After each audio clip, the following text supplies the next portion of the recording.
The fluorescent lights above the diner buzzed like dying wasps, their sickly yellow glow casting shadows that seemed to crawl across the cracked linoleum floor. I could feel the weight of exhaustion settling into my bones as I balanced 3 plates along my left arm, the heat from the mashed potatoes seeping through the cheap fabric of my uniform. The smell of burnt coffee and frying bacon had long since stopped bothering me. After 6 months working double shifts at Rosie's diner, I'd become numb to most things. My feet ached in shoes held together by duct tape and prayers. The sole of my right sneaker had separated again this morning, and I could feel the cold floor through the gap with each step. I couldn't afford new ones, not with Emma's medication costs climbing every month. My daughter's leukemia treatments had drained every penny I'd managed to save, and the hospital bills kept coming like waves trying to drown me. "Coffee, table 7, Rosie barked from behind the counter, her gravelly voice cutting through the dinner rush chaos. I nodded, setting down the plates at table 4. A family that didn't look at me, didn't acknowledge my existence beyond a grunt. Invisible. That's what I'd become in this city. Just another struggling single mother trying to survive, one shift at a time. The bell above the door chimed, and the diner's ambient noise seemed to shift, like the air pressure had changed. I glanced up from wiping down table 6, and my breath caught somewhere between my lungs and throat. 3 men entered, but only one commanded every molecule of oxygen in the room. He was tall, well over 6 feet, dressed in a charcoal suit that probably cost more than I made in 6 months. The fabric moved with him like liquid shadow, tailored so perfectly it seemed painted onto his broad shoulders. Dark hair swept back from a face carved from marble and sin, strong jaw shadowed with precise stubble. But it was his eyes that made my hands tremble against the dirty rag I was holding. Cold, calculating, the color of slate before a storm. The 2 men flanking him were clearly security, earpieces, bulges under their jackets that spoke of weapons, eyes constantly scanning the diner like predators assessing threats. They moved with military precision, one checking the exits, the other positioning himself with a clear view of the entrance. The man in the suit, the one who mattered, walked with the kind of confidence that comes from knowing you're the most dangerous thing in any room. People parted for him instinctively, conversations dying mid-sentence as he passed. They took the corner booth, the one that faced the door with walls on 2 sides. Strategic. The security detail didn't sit. One stood near the entrance. The other positioned himself where he could watch both the kitchen and the front windows. "Riley!" Rosie hissed, snapping her fingers at me. "Table 12. Move." My legs felt disconnected from my body as I approached their booth, notepad clutched in my trembling hand. Up close, he was even more devastating. I could smell his cologne, something expensive and dark, like sandalwood and danger. A thin scar traced along his left cheekbone, a white line that only made him more terrifying and its implications of violence survived. "What can I get you?" My voice came out smaller than I intended, barely above a whisper. He didn't look at me immediately. Instead, he studied the menu with the kind of intense focus most people reserved for legal documents. When his eyes finally lifted to meet mine, I felt the impact like a physical blow. They were intelligent, assessing, and completely devoid of warmth. "Coffee? Black?" His voice was deep, smooth like aged whiskey, with an accent I couldn't quite place. "And the burger, medium rare." I scribbled on my notepad, hyper-aware of my bitten nails, the ink stain on my index finger, the way my hand shook slightly. "Anything else?" "That will suffice." He dismissed me with those 3 words, returning his attention to his phone, one of 3 devices on the table I noticed. All expensive, all buzzing periodically with messages. The security guard near him, a mountain of a man with a shaved head and cold eyes, ordered the same thing without speaking, just holding up 2 fingers.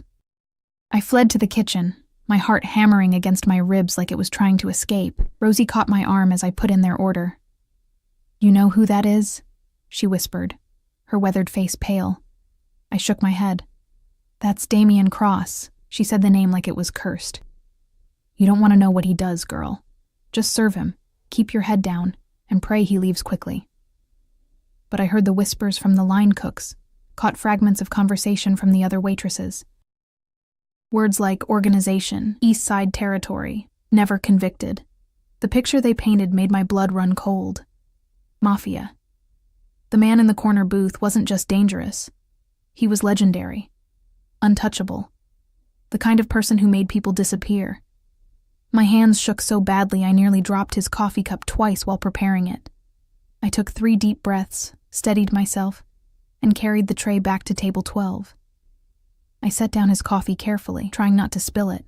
He didn't acknowledge me, didn't look up from his phone where he was typing rapidly with one hand, while holding another device to his ear, speaking in rapid Italian. The language sounded like music and murder combined. The next 40 minutes passed in a blur of anxiety. I refilled his coffee 3 times, brought the food, cleared plates. Each interaction was the same. He barely acknowledged my existence, treating me with the same casual indifference as the furniture. I should have been relieved. Invisible was safe, but something kept pulling my attention back to that corner booth, the way he commanded the space without speaking. How his security detail received instructions through subtle hand gestures I barely caught. The expensive watches, the briefcase that never left his bodyguard's sight, the way other diners instinctively kept their distance. Finally, he signaled for the check. I brought it over with trembling hands, setting it down on the table. "Thank you," I mumbled, already turning to leave. He pulled out a money clip, solid gold I realized with initials engraved in script, and extracted several bills without counting them. As I reached for the payment, our fingers brushed. The contact lasted less than a second, but I felt it like an electric shock. His skin was warm, surprisingly so for someone who seemed carved from ice. His eyes flicked up to mine, and for the first time, he actually saw me, really looked at me. Something flickered across his face. Curiosity? Interest? It was gone before I could identify it.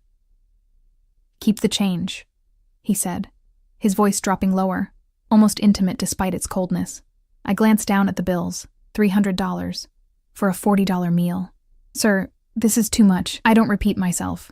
The words were soft but carried the weight of absolute authority. He stood, and I instinctively stepped back. He was even taller than I'd thought, and up close I could see the expensive watch on his wrist, the platinum ring on his right hand, the way his suit jacket fell open just enough to reveal a shoulder holster. The security detail moved immediately, one opening the door, the other scanning the parking lot through the window. Coordinated. Professional. Terrifying. Damian Cross walked past me, and I caught another breath of that dangerous cologne, mixed with something else, gunpowder. My imagination running wild, they were almost to the door when I noticed it.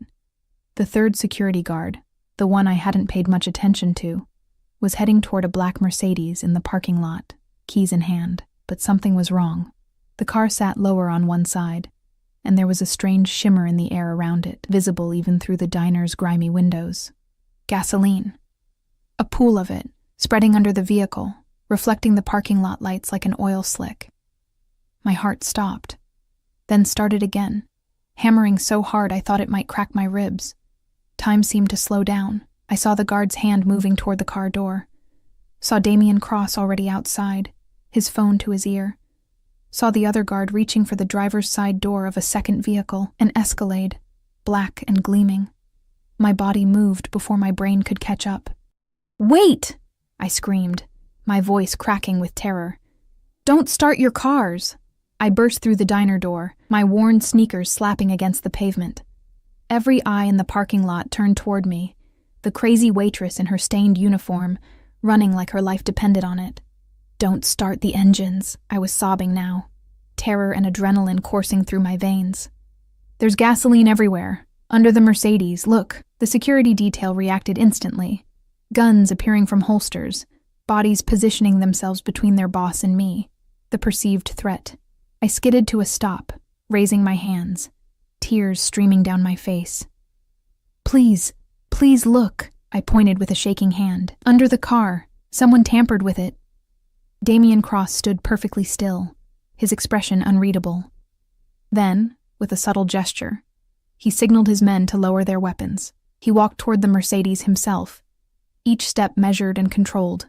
He crouched down, an oddly graceful movement for a man of his size, and looked under the vehicle. When he stood, his face had transformed from cold indifference to something far more terrifying, barely controlled rage. "Check everything," he ordered, his voice deadly quiet.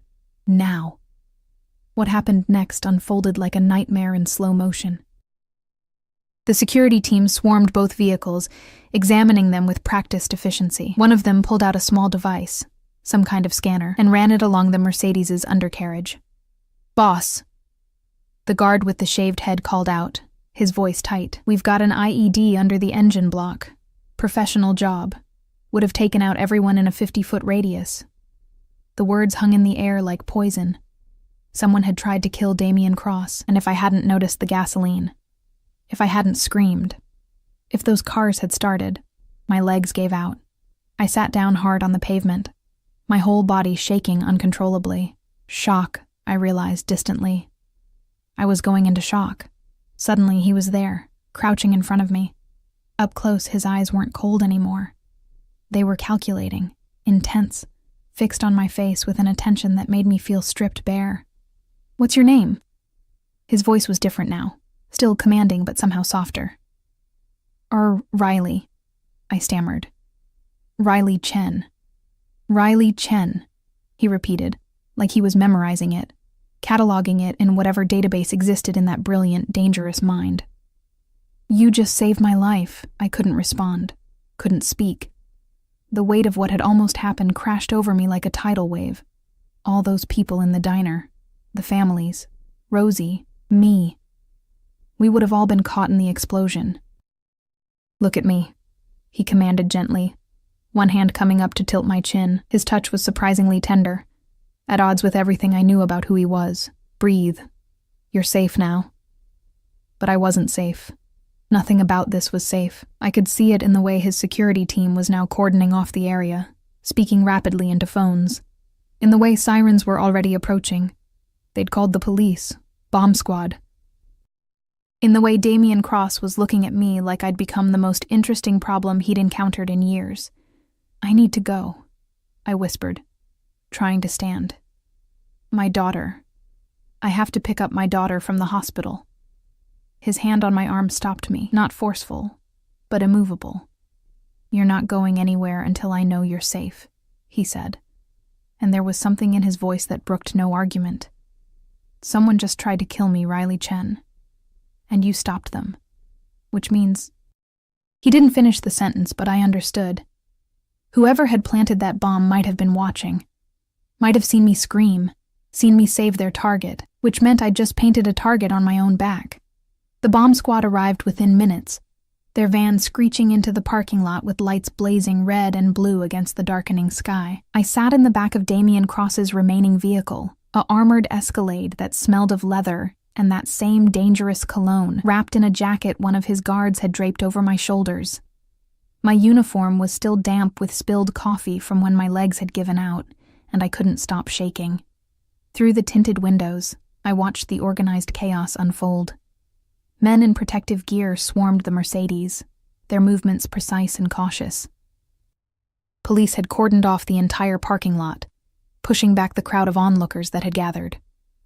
Rosie stood by the diner's entrance, her face white as snow, arms crossed over her chest. Damien Cross stood outside, speaking with a detective, a tired-looking man in a rumpled suit who kept glancing nervously at the Mafia boss like he couldn't decide whether to arrest him or run. The conversation was too far away to hear, but I could read the body language. The detective was deferential, almost submissive. Cross commanded authority even from the police. "Miss Chen?" I jumped, turning to find the bald security guard, the one who'd checked the car, standing by the open door. Up close, he was even more intimidating, with a scar running through his left eyebrow and eyes that had seen too much violence. "Boss wants to know your address. We'll need to check your apartment. Make sure it's secure." "What? No, I can't. My daughter," the words tumbled out in a panic. "I need to get to Children's Memorial. Emma's been there all day for her treatment, and visiting hours end at 9, and I promised I'd be there. We'll take you." His tone left no room for argument. "But Mr. Cross needs to ensure your safety first. You witnessed a failed assassination attempt. Protocol requires—" "Protocol." I laughed, the sound edged with hysteria. "I'm a waitress.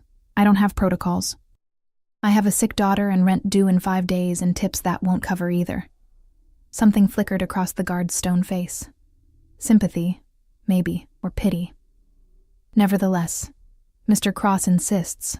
The door on the opposite side opened, and Damien Cross slid into the seat beside me. The interior of the vehicle suddenly felt smaller, the air thicker. He'd removed his suit jacket, and I could see the shoulder holster more clearly now. The weapon nestled against his ribs like a natural extension of his body.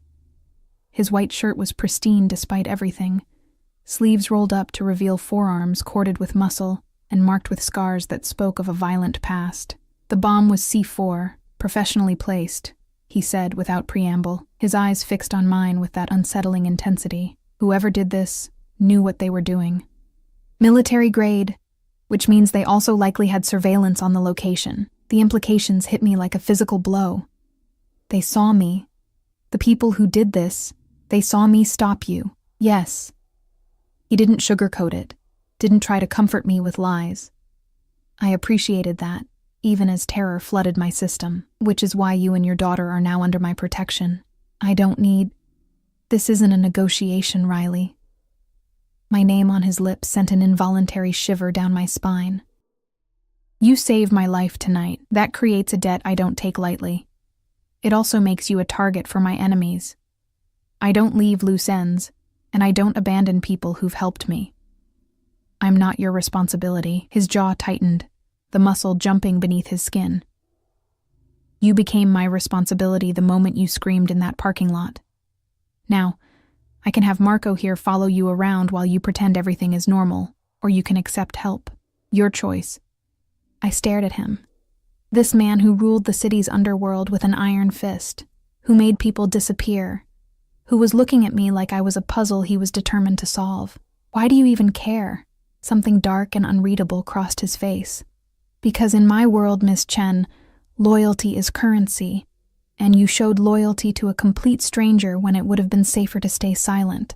That's rare. Valuable. He paused, his eyes never leaving mine. And because my nephew was in the vehicle behind the Mercedes. He's 16 years old. You saved his life, too. The weight of that settled over me. A child.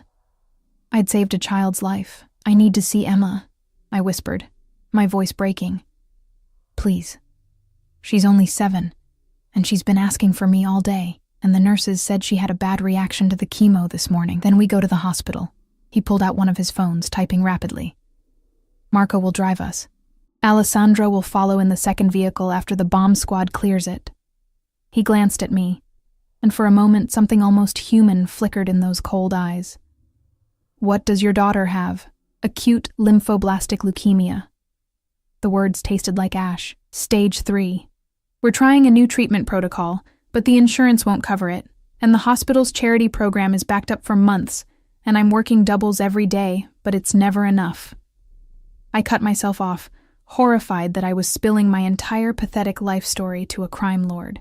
But something about the way he listened, completely focused, absorbing every word, made it impossible to stop. Which hospital? Children's Memorial, 4th floor oncology ward. He made a call, speaking in rapid Italian again. I caught words here and there. Hospital. Security. Immediately, but couldn't follow the full conversation. When he hung up, he looked at me with an expression I couldn't decipher. You work 2 jobs? 3, actually. The diner, weekend shifts at a grocery store, and I clean offices at night when I can get Emma's neighbor to babysit. I laughed bitterly. Not that it matters. Medical bills are like quicksand. The more you fight, the deeper you sink. The Escalade pulled away from the diner, Marco at the wheel, navigating through traffic with the kind of aggressive efficiency that came from driving for someone important. The city lights blurred past the tinted windows, creating patterns of gold and shadow across Damien's face. Tell me about the bomb, I said suddenly. Why didn't your people notice it before? He was quiet for a long moment, his jaw tight. Because we swept the vehicles this morning. Whoever did this gained access between then and dinner service, which means either they had inside information about my schedule or they've been surveilling my movements. His hands curled into fists. Someone on my payroll is a traitor. The word hung in the air like a death sentence. What will you do to them when you find them? His eyes met mine, and in them, I saw something ancient and merciless. What I do to anyone who betrays me. I should have been terrified, should have demanded he let me out of the car, should have run as far and fast as my broken shoes could carry me. Instead, I found myself asking, "How did you know? That you could trust me?" I didn't. A ghost of a smile touched his lips, the first hint of any expression beyond cold calculation. But you were crying. Real tears, real terror. You weren't acting. You genuinely thought we were all about to die. He tilted his head, studying me. And you ran toward danger, not away from it. That tells me everything I need to know about who you are. The hospital loomed ahead, its white walls glowing in the darkness like a beacon, or a prison. I'd spent so many hours within those walls, watching my daughter fight for her life, that the building had become synonymous with fear and hope in equal measure. Marco pulled into the emergency bay, somewhere we definitely weren't supposed to park. But before I could protest, Damien was already out of the vehicle, coming around to open my door. His hand extended toward me, an oddly formal gesture. I took it, his grip warm and steady, and let him help me out.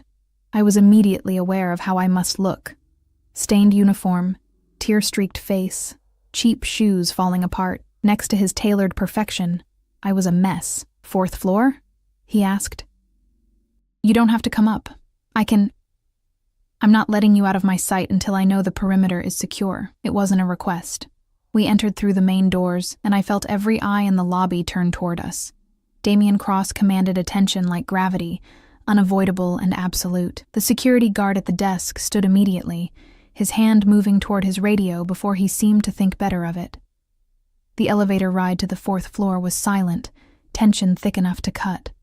I could feel him beside me, his presence overwhelming in the confined space. When the doors opened, I practically ran down the familiar hallway, my heart in my throat.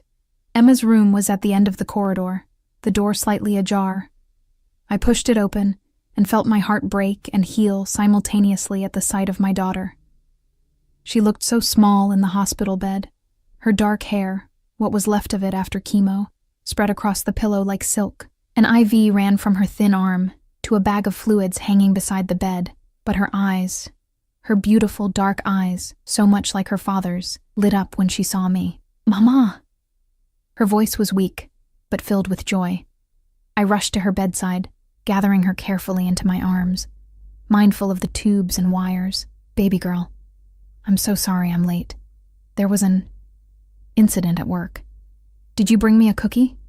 She pulled back to look at my face, her expression hopeful. "Not tonight, sweetheart, but maybe tomorrow." "Is that your boyfriend?" I froze, following her gaze to the doorway where Damien Cross stood, looking completely out of place in the sterile hospital room with its cheerful pediatric decorations. He filled the doorframe, his presence somehow both threatening and protective at once.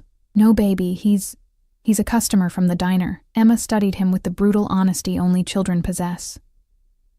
"You're really tall, and you look scary, but you have nice eyes." To my absolute shock, Damien's expression softened. Not much, but enough that I noticed. He stepped into the room, moving with careful deliberation, as if aware that his natural predatory grace might frighten a sick child. "What's your name?" he asked, his voice gentler than I'd heard it. "Emma Lily Chen. I'm 7 3/4. Do you have kids?" "No." "Oh." She tilted her head, considering. "You should. I think you'd be a good dad. You have strong hands, like you could catch someone if they fell." Something passed across his face. Pain, maybe, or regret, but it was gone in an instant, replaced by that calculating mask. A nurse bustled in, her eyes widening when she saw Damien. "Miss Chen, visiting hours are... Oh." She stopped, looking between us with obvious confusion. "I'll only be a few minutes," I promised, turning back to Emma. "How was today? Did the new medicine make you feel sick?" Emma made a face. "A little bit. But Nurse Sarah gave me the good crackers, And I got to watch 2 whole movies. She yawned, her small body trembling with exhaustion. Will you stay tonight, Mama? Please? My heart shattered. Baby, I have to work the night shift, remember? We need the money for your medicine. Actually, Damien's voice cut through the room, authoritative and final. You won't be working tonight, or any night this week. You've been given time off. Paid. I spun to face him. What? You can't just... I already called your manager. It's handled. His eyes locked with mine, and in them, I saw something that made my breath catch, not just authority, but something deeper. Possessive. Your daughter needs you. You should be here. I can't accept. You can, and you will. He moved closer, and I was hyper-aware of Emma watching this exchange with bright, interested eyes. Considerate payment for services rendered. You saved my life, Riley Chen. Let me make sure you can spend tonight with your daughter. I wanted to argue, wanted to maintain some shred of independence. But Emma's small hand in mine, her hopeful expression, the bone-deep exhaustion in my body, it all conspired against my pride. Okay, I whispered. Thank you. He nodded once, then pulled out his phone. After a brief conversation in Italian, he looked at the nurse. A security detail will be posted outside this room tonight. They're not to be disturbed or questioned. Understood? The nurse nodded mutely, and I realized with creeping horror that Damien Cross's reputation extended even here, into the sterile safety of a children's hospital. Sleep, he told me, his voice dropping to something almost gentle. Marco will be outside if you need anything. Tomorrow we'll discuss your situation more thoroughly. My situation. His eyes met mine, and I saw the promise in them of protection, yes, but also of something more dangerous. Something that felt like chains wrapping around my life, beautiful and terrifying all at once. Someone tried to kill me tonight, Riley, and you stopped them. That makes you mine to protect. He paused at the door, looking back. Whether you like it or not, then he was gone, leaving me trembling in the wake of his presence. Emma already drifting off to sleep beside me, and my entire world tilted on its axis. I didn't sleep that night. How could I, with armed guards stationed outside my daughter's hospital room, and the weight of what had happened pressing down on my chest like a physical thing? Emma slept peacefully beside me, her small hand curled in mine, her breathing steady despite the poison they pumped into her veins to kill the cancer eating her from the inside. The vinyl hospital chair was hell on my back, but I'd slept in worse places, at least here. I could watch Emma's chest rise and fall, could reassure myself that she was still alive, still fighting. The machines beeped their steady rhythm. Heartbeat, oxygen levels, IV drip. A symphony of survival I'd learned to read like sheet music. Around 3 a.m, my phone buzzed. An unknown number. Your rent is paid through the end of the year. The building manager has been contacted. DC. I stared at the message, my hands shaking.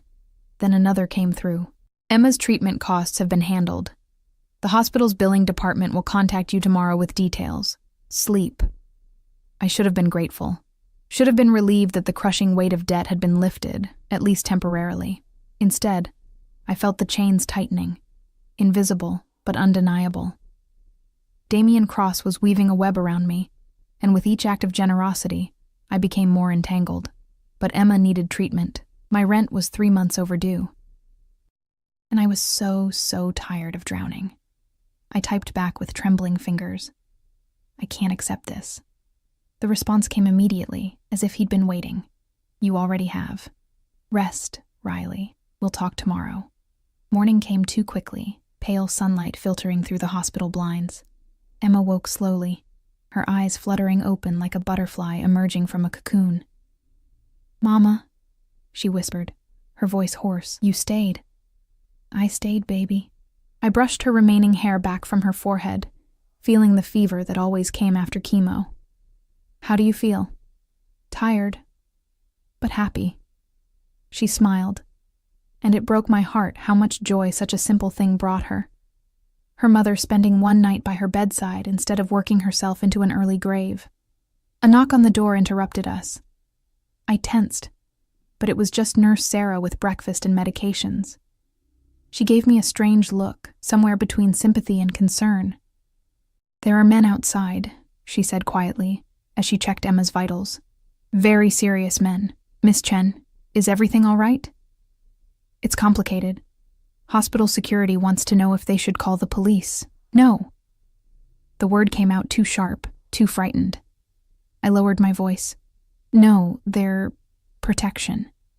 There was an incident yesterday. It's being handled." Sarah's eyes widened with understanding, or maybe just more questions, but she was professional enough not to press. After she left, I helped Emma with her breakfast, watching her pick at the oatmeal and fruit with little appetite. My phone buzzed again. This time it was a call from an unknown number. I stepped into the hallway to answer, acutely aware of Marco standing a few feet away, his presence both comforting and terrifying. Riley Chen. The voice on the other end was female, crisp and professional.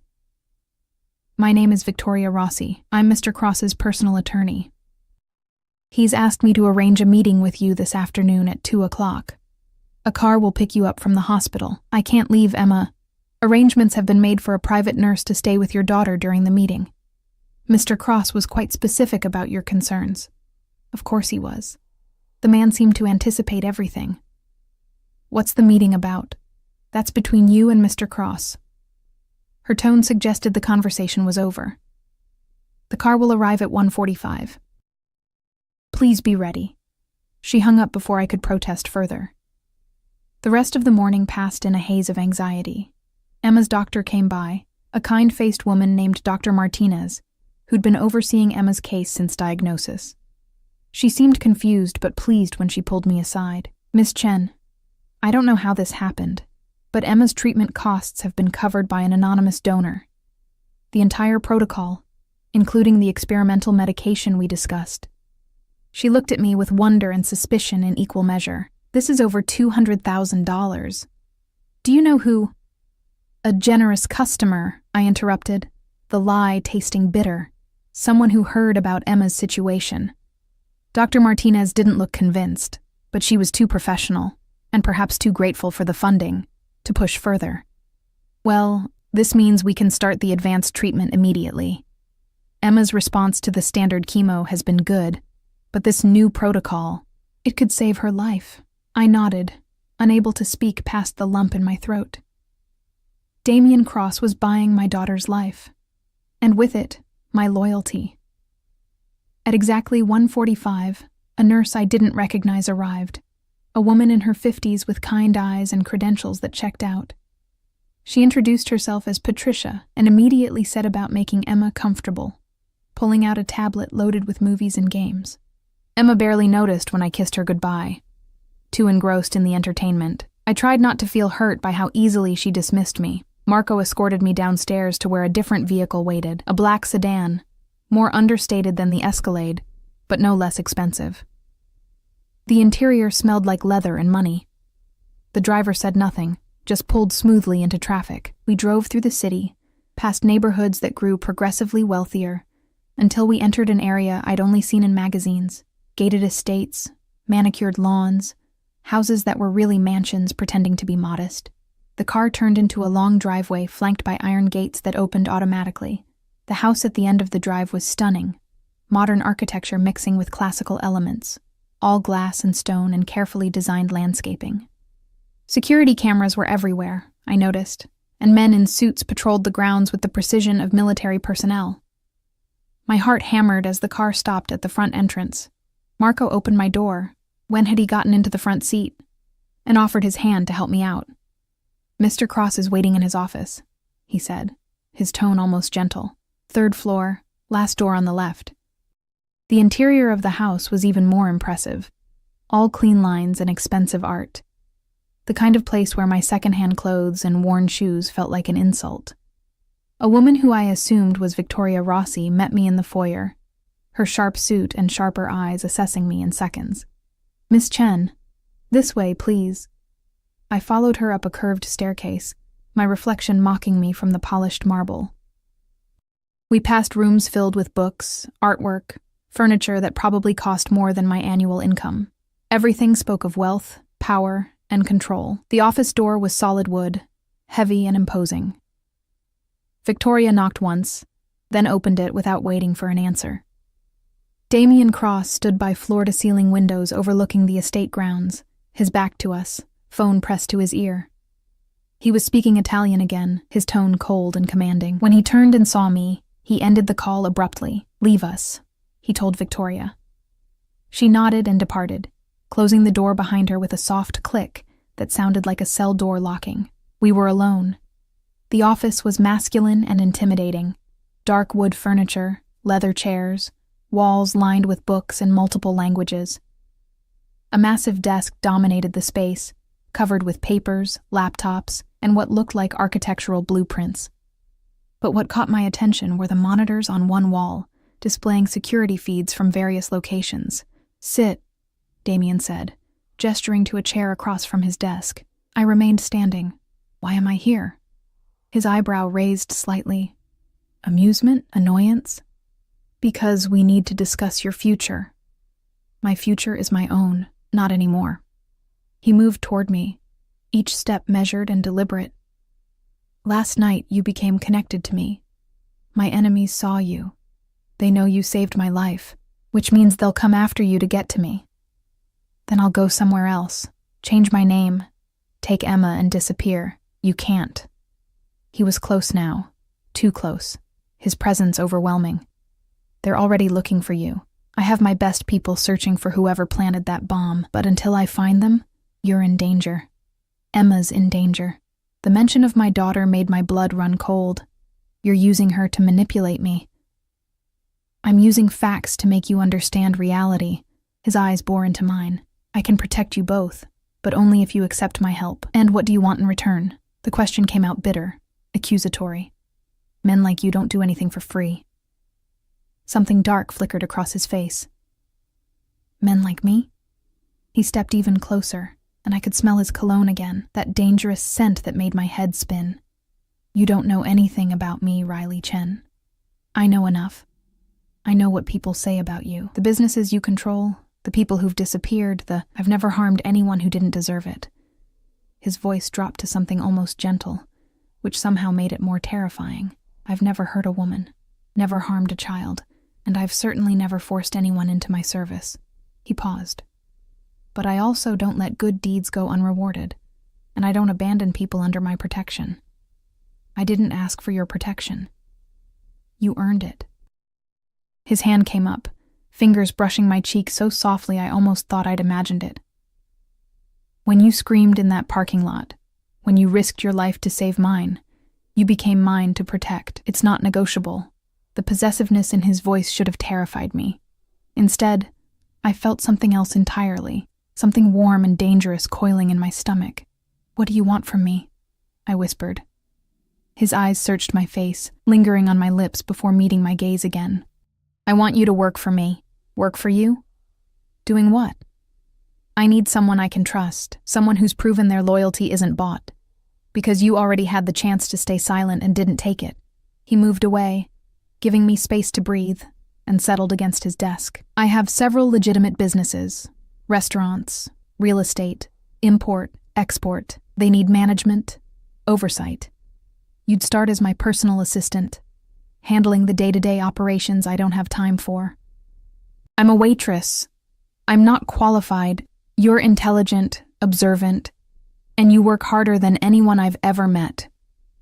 His tone suggested he didn't make such statements lightly. "I've had people looking into your background. 3 jobs, raising a sick child alone, never missed a payment until the medical bills became impossible. You're exactly what I need." The revelation that he'd investigated me should have angered me. Instead, I felt exposed, vulnerable. "And if I say no, then I'll still protect you and Emma, but you'll do it from a distance, with guards following your every move, never knowing if the next person you serve might be the one sent to kill you." He let that sink in. "Or you can work for me, live in a secure location, have Emma treated by the best doctors money can buy, and actually have a chance at a normal life." "Nothing about this is normal, no," he agreed. "But it's better than what you have now." He was right, and I hated him for it. Hated that he could waltz into my desperate life and offer solutions I couldn't refuse. Hated that part of me, a shameful, traitorous part, was drawn to him despite everything he represented. I need time to think. You have until tomorrow morning. He pulled out his phone, typing something quickly. Tonight, you'll stay here. Emma will be transferred to a private room with round-the-clock medical care. You can see her anytime you want. You can't just... I can, and I have. He looked up from his phone, his eyes intense. The people who tried to kill me are still out there, Riley, and they're looking for you. Every second you spend in that hospital, in your apartment, at that diner, you're exposed. Vulnerable. His jaw tightened.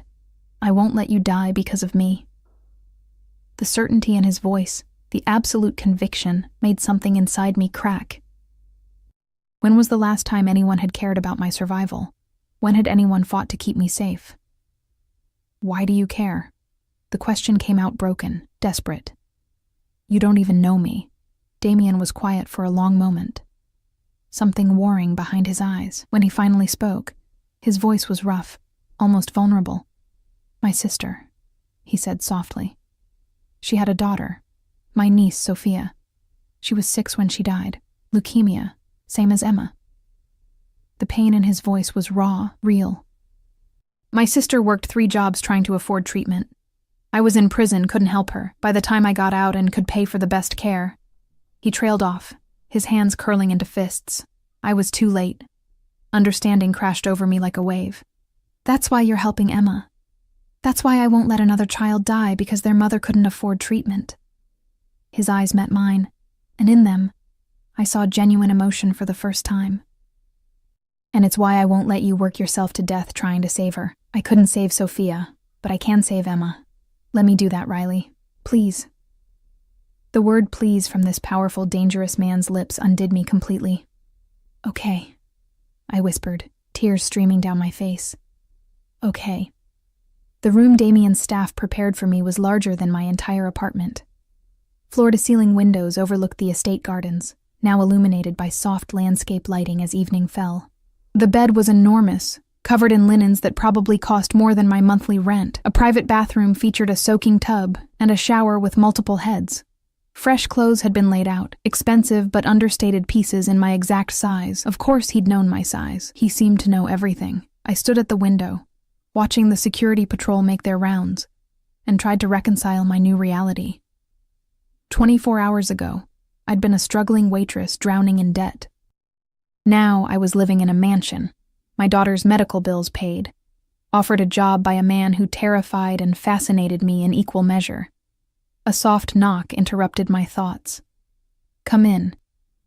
Victoria Rossi entered, carrying a tablet and wearing an expression that suggested she didn't entirely approve of my presence. Mr. Cross asked me to go over your employment contract and other arrangements. Employment contract, I repeated, the words feeling surreal. She settled into one of the room's armchairs, crossing her legs with practiced elegance. Your salary will be $150,000 annually, with full benefits including health insurance, comprehensive coverage for both you and Emma. Housing is provided on the estate in the West Wing guest suite. A car and driver will be at your disposal. The numbers made my head spin. That's too much. Mr. Cross doesn't negotiate his offerings. Victoria's tone was crisp, professional. Your duties will include managing his legitimate business operations, coordinating with property managers, overseeing import documentation, and serving as his representative at various meetings. She paused. You'll also need to sign an extensive non-disclosure agreement. Everything you see, hear, or learn, while in Mr. Cross's employment, remains confidential. Violation of this agreement has severe consequences. The threat was barely veiled. I nodded, my throat dry.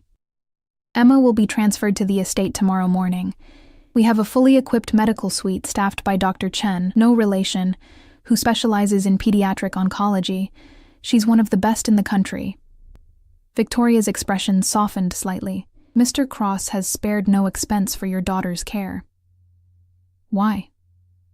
The question burst out before I could stop it. Why is he doing all this? Victoria studied me for a long moment, something like understanding in her sharp eyes. Because Damien Cross pays his debts, and because... She hesitated, choosing her words carefully, because he sees something in you that he respects. Loyalty. Courage. In his world, those qualities are rare and valuable.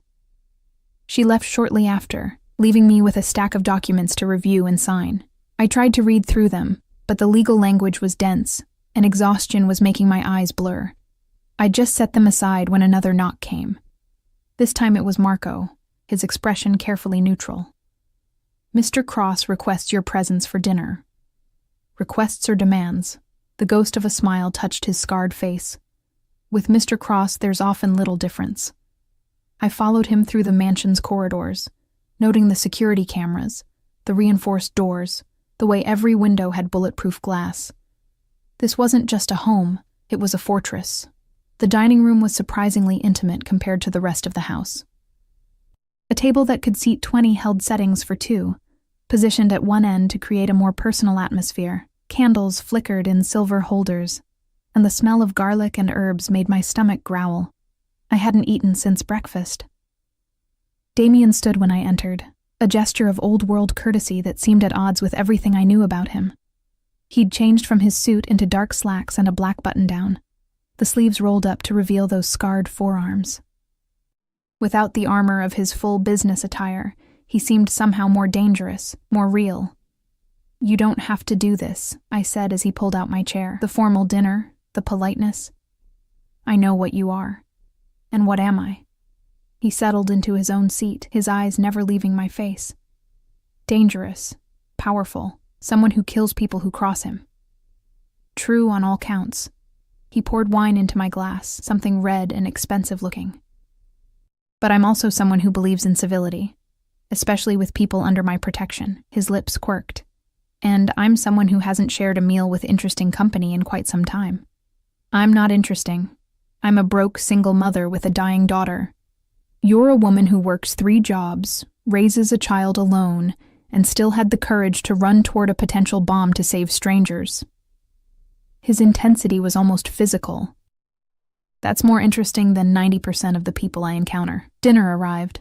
Some kind of pasta with seafood that looked like art on the plate. I ate mechanically, too aware of him watching me, studying me like I was a puzzle he was determined to solve. "Tell me about Emma's father," he said suddenly. I froze, my fork halfway to my mouth. "That's none of your business. Everything about you is my business now." His tone brooked no argument. "I need to know if he's a potential complication. If he'll try to claim Emma, interfere with her treatment, cause problems. He's dead." The words came out flat, emotionless. Dead or gone, I don't know which. He left when I was 6 months pregnant, and I haven't seen him since. His name? Does it matter? It might. Damien leaned back in his chair, wineglass in hand. "My enemies are thorough, Riley. They'll dig into your past, look for leverage. I need to know what they'll find." I set down my fork, appetite gone. "Marcus Chen. We met in college, got pregnant accidentally. He said he'd stay, that we'd make it work. Then he just vanished. No note, no explanation. I tracked down his family. They said he'd mentioned debts, people looking for him. That's all I know." Something shifted in Damien's expression. "Marcus Chen. Describe him. Why does it describe him?" The command in his voice made me obey automatically. Tall, dark hair, charming. He always had money but wouldn't say where it came from. Had a tattoo on his left shoulder blade. Some kind of symbol I never understood. I paused. The memory's bitter. He was good at lying. I didn't realize how good until he was gone. Damien pulled out his phone, scrolling through something before turning the screen toward me. "Is this him?" The photograph made my blood run cold. Marcus, but older, harder. He was standing next to other men, all of them armed, in what looked like a warehouse. The image quality suggested surveillance footage. "Yes," I whispered. "That's him. Where, when?" Marcus Chen worked for the Vittorio family, one of my rival organizations. Damien's voice was cold, clinical. He was mid-level enforcement, responsible for collections and occasionally messier work. He paused, letting that sink in. 3 months ago, he was caught stealing from a shipment. $250,000 in cash. Vittorio doesn't tolerate theft. He's dead? Very. Damien's eyes never left my face. They made an example of him, sent a message to anyone else considering betrayal. I should have felt something. Grief, shock, horror. Instead, I felt nothing. Marcus had abandoned me and Emma. Whatever fate he'd met was his own doing. Does Emma know? She thinks he left, which is true enough. I met Damien's gaze. Why are you telling me this? Because Marcus's debt to Vittorio died with him. But Vittorio is the kind of man who believes in inherited obligations. His jaw tightened. If he discovers Marcus had a daughter, he might try to use her to send another message. About loyalty. About what happens to the families of thieves. The implications hit me like a physical blow. Emma's in danger because of her father. Emma's in danger because she exists in proximity to my world now. Marcus's connection only adds another layer. He leaned forward, his intensity almost overwhelming. But I won't let anything happen to her. Or to you. You have my word. The word of a crime lord? I couldn't keep the bitterness from my voice. The word of a man who doesn't give it lightly. His hand covered mine on the table, warm and solid. I've done terrible things, Riley. I won't pretend otherwise, but I've never broken a promise, and I've never harmed someone under my protection. You and Emma are safe here. I'll make sure of it. I wanted to pull my hand away, to reject the comfort he was offering. But I was so tired.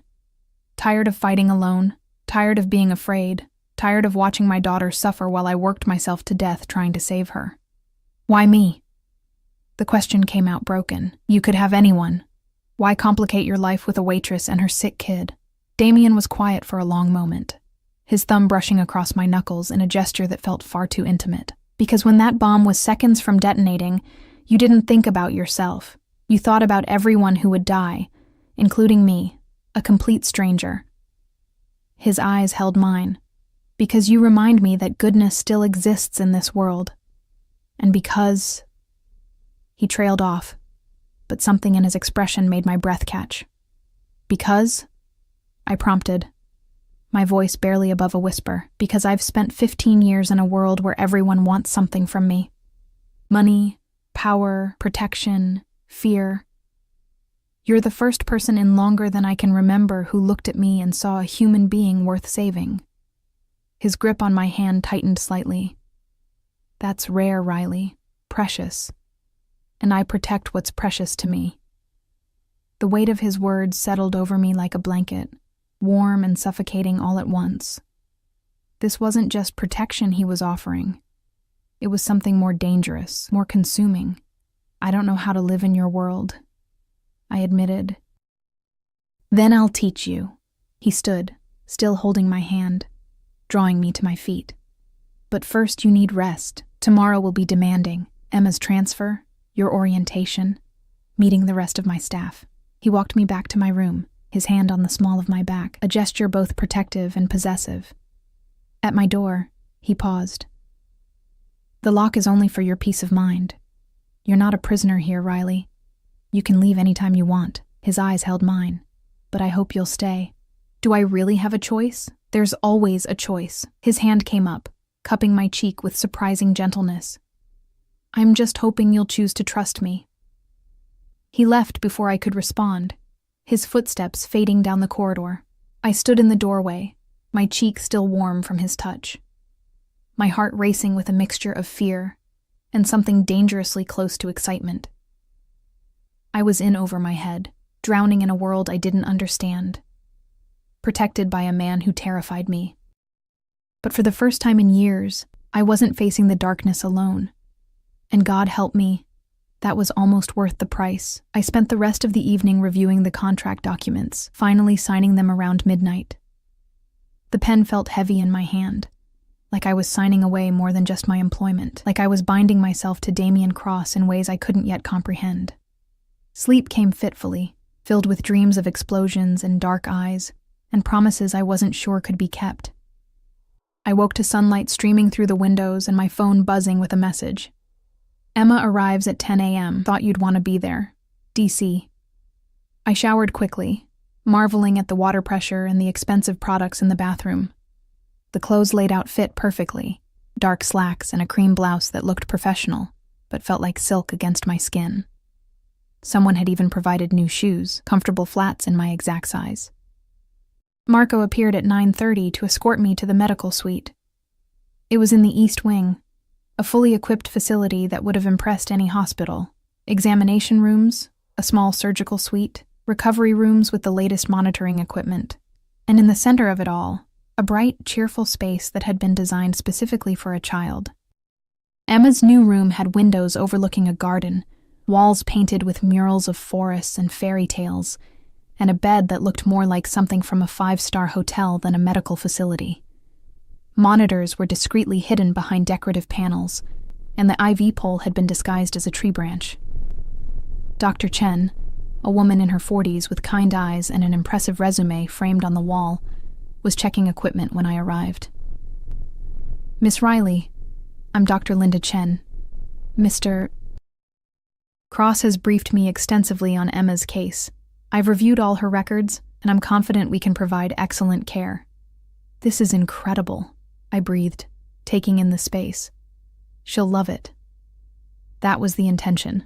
Damien's voice came from behind me, and I turned to find him standing in the doorway. He was back in a suit, navy today, with a burgundy tie, looking every inch the powerful man he was. Children shouldn't have to feel like they're in a hospital, even when they are. Before I could respond, voices echoed from the hallway. Emma's delighted squeal among them. She appeared moments later in a wheelchair pushed by Patricia, her eyes wide with wonder. "Mama, this place is like a castle. Are we really going to stay here?" Her gaze found Damien, and her face lit up. "Mr. Scary Man, you have a castle." Despite everything, I had to laugh. Damien's expression softened. That same subtle shift I'd noticed yesterday when Emma called him scary but nice. "It's not quite a castle," he said, crouching down to her level. "But it's safe. And it has everything you need to get better." Emma studied him seriously. "Will you catch me if I fall, like I said yesterday?" Something passed across his face. That same pain I'd seen when he spoke of his niece. Always. 3 months passed in a blur of treatments, security briefings, and learning to navigate Damien's world. Emma thrived under Dr. Chen's care. The experimental protocol was working, her cancer markers dropping with each test.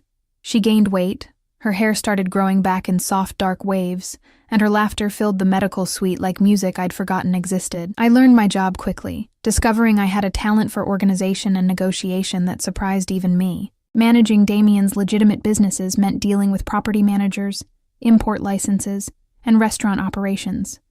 Work that kept me busy but felt purposeful. Real. Legal even. But it was the evenings that changed everything. Damien made a habit of having dinner with us, Emma, him, and me, in the small dining room off the medical suite. He'd arrive still in his suit, often with blood on his knuckles that he'd wash away before Emma could see, and transform into something almost gentle. He taught Emma chess, read her stories in Italian that made her giggle at his dramatic voices, and listened with genuine interest to her rambling tales about the animated movies she watched. And he looked at me with increasing intensity that made my skin burn and my heart race. I tried to ignore it, tried to pretend I didn't notice how his hand would linger on my back when he guided me through doorways, how his eyes followed me across rooms, how the air between us seemed to crackle with unspoken tension, but denial only worked for so long.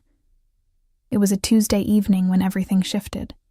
Emma had fallen asleep early after a particularly exhausting treatment, and I'd stayed in her room reading beside her bed. Around 9, Damien appeared in the doorway, his tie loosened and his suit jacket gone. "She's resting well?" he asked quietly. "Finally.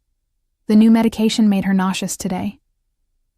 I stood, stretching muscles cramped from sitting too long.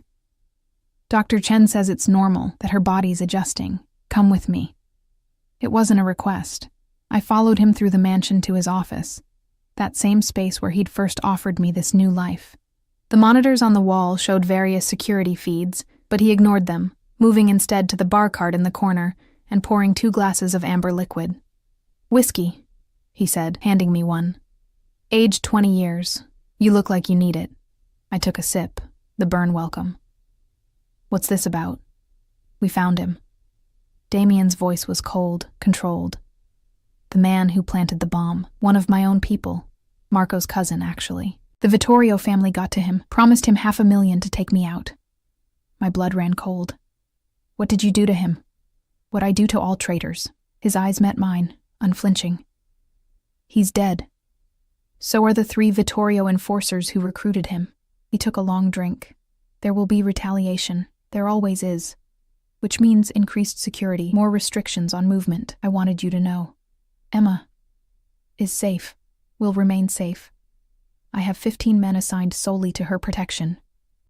He moved closer, and I could smell his cologne mixed with whiskey. But I need you to understand something, Riley. This life, my life, it doesn't get easier. It gets more complicated, more dangerous. The people who want me dead will use anyone close to me as leverage. Are you saying we should leave? I'm saying you need to decide if this is really what you want. His hand came up, fingers tracing my jawline with aching gentleness, because I can't let you go, not anymore. You and Emma, you've become important to me, too important, and that makes you targets. My heart was hammering so hard I could barely hear my own voice. What are you saying? I'm saying that somewhere between that first night in the parking lot and watching Emma beat me at chess last week, I've become obsessed with you.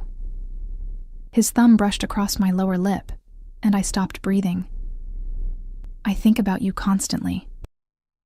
When I'm in meetings, when I'm dealing with business, when I should be focused on staying alive, all I can think about is you, your smile, your laugh, the way you look at your daughter like she's your entire world. Damien, I want you, Riley, not just in my house, not just working for me. I want you in my bed, in my life, in every way that matters. His other hand came up to frame my face, his touch reverent despite the violence I knew those hands were capable of. Tell me I'm not alone in this. Tell me you feel it too. I should have lied. Should have protected myself, maintained professional distance, but I was so tired of lying, of pretending I didn't notice him, didn't crave his presence. I feel it, I whispered. God help me, I feel it too. His kiss was inevitable, fierce and consuming, tasting of whiskey and promises.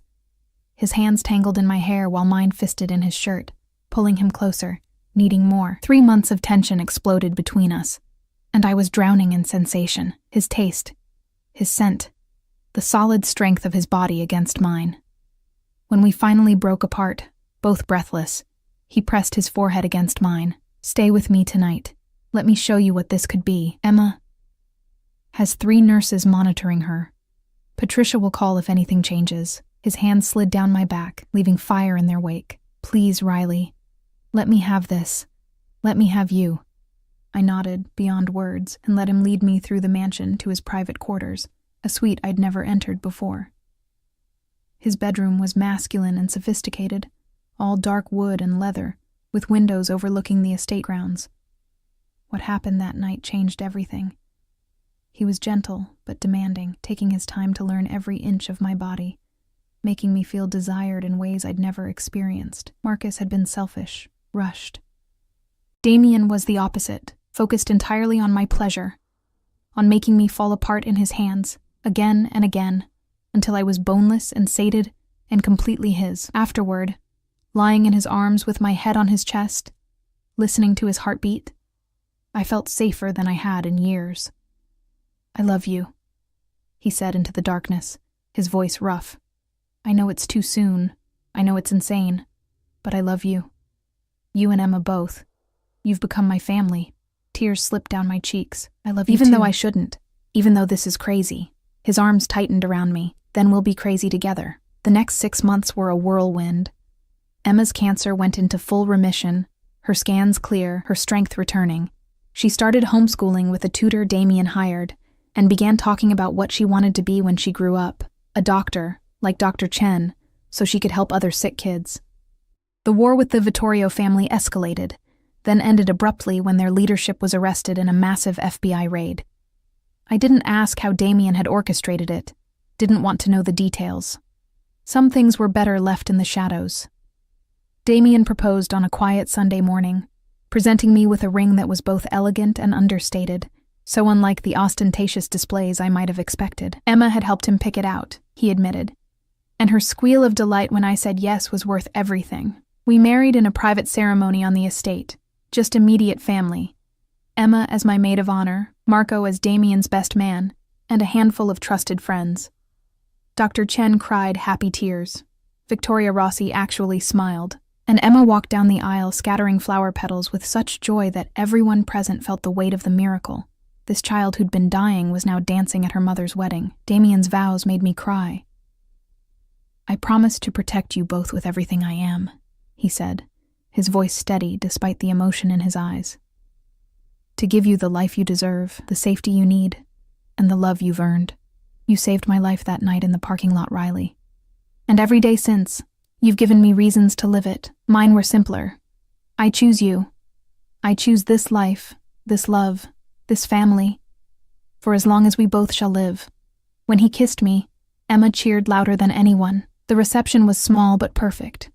Good food, better wine, and the kind of happiness I'd thought was impossible for someone like me. I watched Damien dance with Emma, lifting her onto his feet so she could reach, her arms around his neck, her laughter pure and bright. He looked at her with such fierce love that my heart ached. Later, when Emma had fallen asleep in her room, now decorated exactly how she wanted, with bookshelves full of stories and a window seat overlooking the garden, Damien and I stood on the balcony of our bedroom, looking out at the estate grounds lit by moonlight. Do you ever regret it? I asked softly. Taking us in, changing your life for us. He pulled me against his chest, his arms wrapping around me from behind. Never. You gave me something I'd lost, hope, purpose beyond survival and revenge. He pressed a kiss to my temple. You and Emma are my redemption, Riley. My second chance at having a family. We're not going anywhere, I promised. Good, because I've gotten very attached. His tone lightened slightly. Emma's already asking when she can have a baby brother or sister. I laughed, the sound carrying across the quiet night. One miracle at a time, fair enough. He turned me in his arms, his expression serious. But I want you to know, this life I live, the things I do, they're not always clean or legal. I can't change that. But I will always keep you safe, always protect what's mine. I know. And I did. I'd entered this world with my eyes open, accepting both the man he was and the darkness he carried. I'm not afraid anymore. You should be. A little. His smile was dark, dangerous, all the things that should terrify me but only made me love him more. I'm a very possessive man, Riley Cross. Now that you're mine, I'm never letting you go. Promise? On my life. We stayed there until dawn, wrapped in each other, and the knowledge that we'd found something rare. Love born from chaos, family forged from danger, and a future that, against all odds, looked bright. 3 years later, Emma celebrated being 5 years cancer-free with a party that filled the estate with children's laughter. She was 10 now, healthy and vibrant, with dreams of medical school and a stubborn streak she'd inherited from both her mother and her stepfather. Damien had stepped back from the darker aspects of his business, delegating more and focusing on the legitimate enterprises. He'd never be entirely clean, his past wouldn't allow it, but he was trying. For us. For the family we'd built, and when I held our newborn son, named Marcus, after the man who'd given me Emma, but never lived to see what she'd become, and watched Damien cradle him with the same fierce protectiveness he showed Emma, I knew we'd found our happy ending. It wasn't perfect. Damien still had enemies, still had to maintain security, still occasionally came home with blood on his hands. But he always came home, to us, to the life we'd built from ashes and miracles. The night I'd screamed in that parking lot, terrified and desperate, I'd saved a life. What I hadn't known was that I was also saving my own, and my daughter's. Damien Cross had promised me protection, safety, a future. He'd given me all that and more. He'd given me love, family, and a life I'd never dared to dream possible. And every night, when I fell asleep in his arms with Emma and baby Marcus safe down the hall, I thanked God for the moment I'd noticed that gasoline pooling under a stranger's car, for the courage to scream a warning, for the dangerous, beautiful man who'd heard me, and for the life we'd built together, imperfect, complicated, and absolutely, perfectly ours. Some people might say I'd traded one prison for another, that Damien's protection was just a gilded cage, but they'd be wrong. Because for the first time in my life, I wasn't just surviving, I was living, and I was loved. The rest was just details.